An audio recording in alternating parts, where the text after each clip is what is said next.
Hi YouTube, I'm going on with my video that I started yesterday. Still I will be citing texts from two books that are called Behold, Pale Horse from Milton William Cooper and from F.Tupper Saussy, Rulers of Evil. I will start with a quote from Bill Cooper that he made. Quote, "You have to have that danger facing you that if I slip I am dead. That's what makes you alive. That's what gives you lives. That's what gives you purpose. And I sincerely believe that any man or woman who does not have principles for which they are willing and ready to die for at any given moment, that they called upon to do, that is already dead and are no use or of consequence to anyone else, and will be unhappy throughout their lives for that very reason and for that very reason alone." So I'm going to read now from page 45, Behold the Pale Horse. It's the chapter Silent Weapons for Quiet Wars. And I have today on my other channel, on my channel where I can upload unlimited videos of length, I have uploaded a video from Bill Cooper where he has a lecture on this chapter Silent Weapons for Quiet Wars. But I'm going to read a part of it right now, and that reads, quote, "Energy is recognized as the key to all activity on Earth. Natural science is the study of the sources and control of natural energy, and social science, theoretically expressed as economics, is the study of the sources and control of social energy. Both are bookkeeping systems. Mathematics.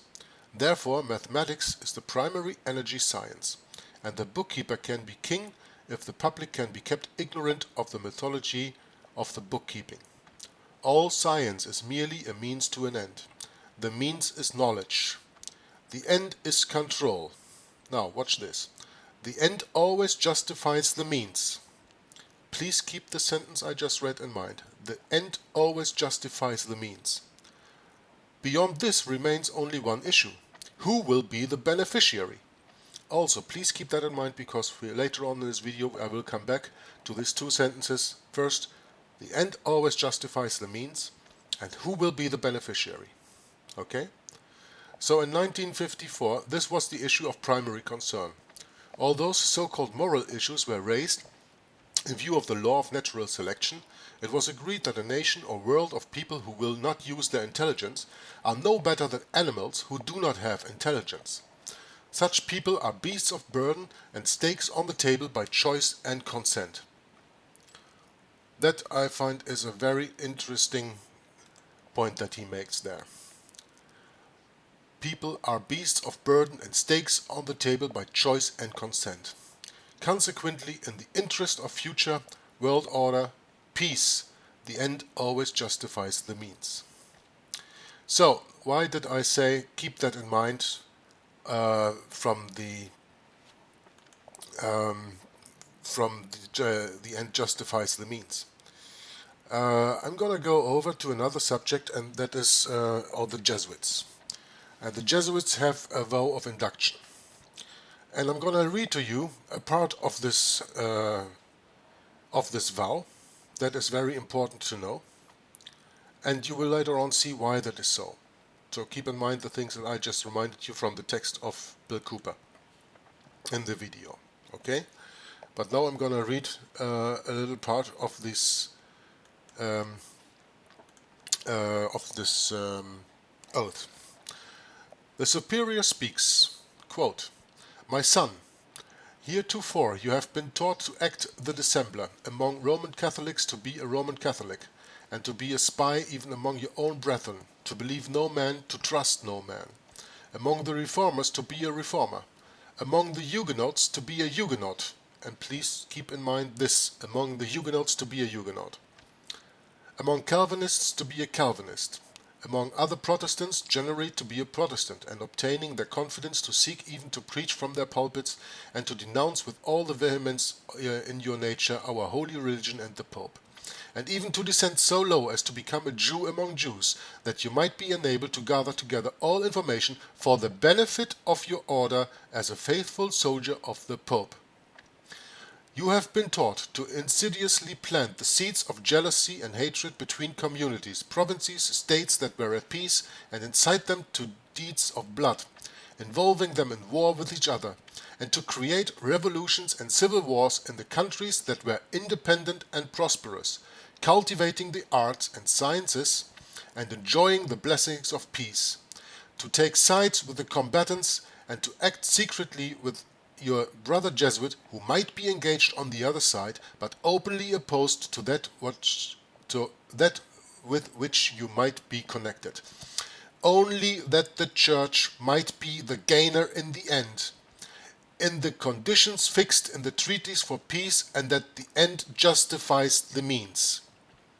So I'm going to make a little pause here, but you know, this Jesuit oath now, you see, first of all, the quote that the end justifies the means comes back in here, that we just read from Bill Cooper, from Behold the Pale Horse. And you always also see that who is the gainer in the end? The Church might be the gainer in the end. And by the Church, of course, it is called the Roman Catholic Church. Yeah? But I'm going to continue now with the oath. You have been taught your duty as a spy to gather all statistics, facts and information in your power from every source, to integrate yourself into the confidence of the family circle of Protestants and heretics of every class and character, as well as that of the merchant, the banker, the lawyer, among the schools and universities and parliaments and legislatures, and the judiciaries and councils of state, and to be all things to all men for the Pope's sake, whose servants we are unto death. You have received all your instructions heretofore as a novice, a neophyte, and have served as a coadjutor, confessor and priest, but you have not yet been invested with all that is necessary to command in the army of Loyola in the service of the Pope. You must serve the proper time as the instrument and executioner, as directed by your superiors. For none can command here who has not consecrated his labors with the blood of the heretic. For without the shedding of blood no man can be saved.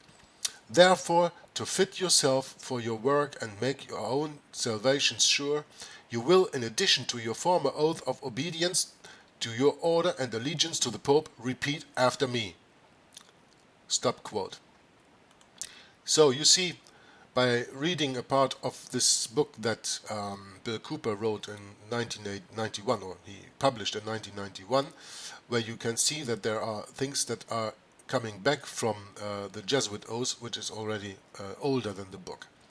But it always means the same thing. Yeah, they are really subversive to everything and everyone. And now I wanted to make the point to be among the Huguenots, to be a Huguenot, the part of the oath that you probably just heard from me. And now I'm going to read to you pages 8 and 9 of the book from F.Tupper Saussy, Rulers of Evil. Quote, on freshman orientation day at the University of the South in Shawnee, Tennessee, I took a seat across the table from my faculty advisor. He was a professor of botany named Edmund Berkeley.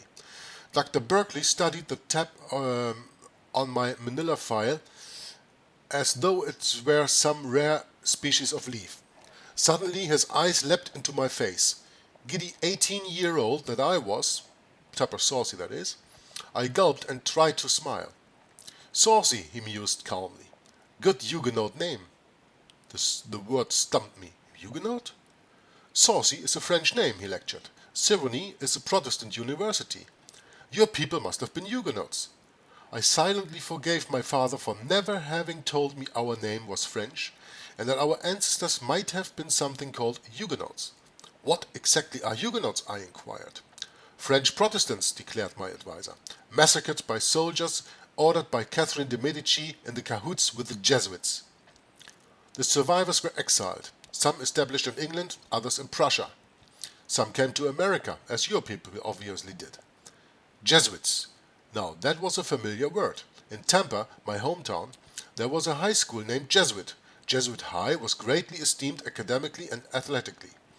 I was aware of a connection between the Jesuits and the Roman Catholic Church, but little else. What are Jesuits? I asked. Oh, the Jesuits are members of the Society of Jesus, he replied. Excellent men, intellectuals. They work exclusively for the Pope, take an oath to him and him alone.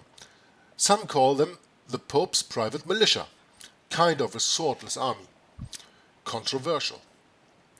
They've gotten into trouble meddling with civil governments in the past, trying to bring them under the Pope's dominion, you know, but in this century they've been tamed down considerably.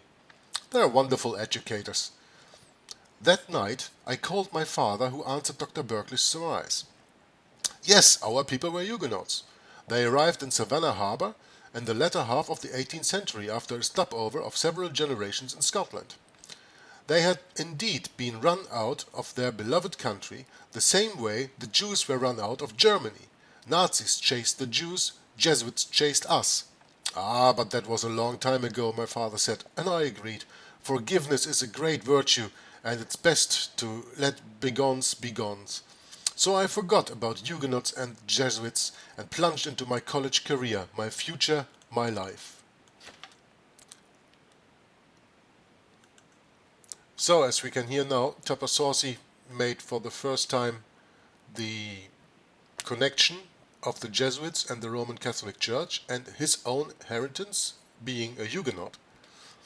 And what you've just learned from the Jesuit oaths that I read to you, you know that the Jesuits are sworn to kill the Huguenots and other Protestant and so-called heretics, and to infiltrate countries that are blooming with a good economy, with good sciences, with good arts, and that's still their goal today, even though his father, of course, in the end says, well, that was a long time ago, my father said, and I agreed, forgiveness is a great virtue. The problem is, Jesuits never forget, and Jesuits never forgive. Never. So I'm sorry, the video is already 12 minutes, so I only have 15 minutes to upload, so I have to make it short on Bill Cooper because I wanted to read a part of the Secret Societies and the New World Order part of his book. That's from page 80 and the following. I will start a little bit on that just by reading a quote from here that you probably already heard of. Quote, "There is a power so organized, so subtle, so complete, so pervasive, that they had better not speak above their breath when they speak in condemnation of it." That's a quote made by President Woodrow Wilson, the traitor who is responsible for the installation of the Federal Reserve Bank and therefore one of the most responsible men for that fiat money system that we have all around the world today. For the moment that I speak of, it is still working, but we all know that the chance is there that all this system will collapse in not such a long time from now. Because they always try to bring democracy to all other countries, and the problem is that if you don't submit to us, then we will bomb you into democracy. And when you analyze democracy, you will see that it is just an oligarch dictatorship that you have. And it's never the rule of 51% over 49. When you analyze it, how many people are actually engaged in parties and how many people go voting, then you will see that it's mostly a minority of maybe 1 to 5% of the populace that rules the other 95% in a so-called democracy. The way that I am made with this party system, that is absolutely something the American founding fathers wanted not to have, that party system, because they knew that that was not the free government that they wanted to have under their constitutional republic. But it's all been infiltrated, most of all by the Jesuits, who even founded that country. And I'm going to tell you a little bit more about Bill Cooper and the secret societies and the New World Order, and I'm going to read from that in another video that will come up later. But for the moment, I thank you for listening, and I want you to reflect on the things that I read. Also look in the links that I provided in the box. Read the books Rulers of Evil from F.Tupper, Saussy, Behold the Pale Horse from Bill Cooper, and later on we will also go into other books that are very important in this matter. For the moment, I thank you all for listening. I wish you a wonderful rest of the day, and God bless you all.